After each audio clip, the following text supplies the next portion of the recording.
câinele, mâța și șoarecele.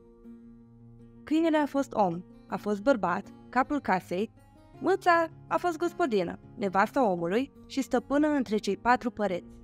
Și între dânsii era la început un fel de zapis, în care se scria ce se cuvine să facă unul, ce se cade să facă celălalt și ce nu se cade să facă nici unul, nici altul. Așa spune povestea și nu-i treaba noastră să ne amestecăm și să ne vedem dacă așa-i ori, ba. Și cei 2 oameni, câinele și mâța, trăiau cum nici nu se poate mai bine, că se minunau vecinii de buna lor înțelegere. Da, asta n-a ținut mult. Într-o zi, mâța zice câinelui: Măi, omule, tu ai să te ustuși cu atâta muncă.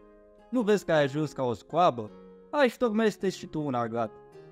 Că-i una, că-i alta, omul nu era deprins cu slugi. Dar ce să facă dacă venise femeia și îl rugase? A aflat îndată în sat un flăcăoan. Și argățelul acela, la toată urma, nu cred că să fi fost prea urât. Că iaca, din una, din alta, nu peste mult, a început a-i da femeia câte una de înțeles și dracul de argat iarăși nu se dădea rușinos deloc. Dar e vorba că într-o zi, câinele a simțit și din ziua aceea pace în casă nu s-a mai pomenit să fie. Sfadă și gâlceabă, pași și chelfăneală câteodată.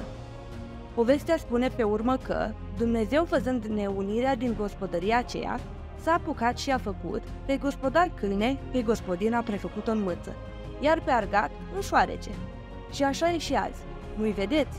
Câinele tot pe afară și mâța tot prin casă. Nu trăiesc bine. Și când câinele se zvorșește la mâță, de-o vârâm toți părieții, mâța o șterge repede după șoarece, care se zice că ar fi făcut odată ce ar fi făcut zapisul dintre mâță și câine, iar șoarecele, de teamă, nu știe cum să se ascundă mai tare în fundul pământului.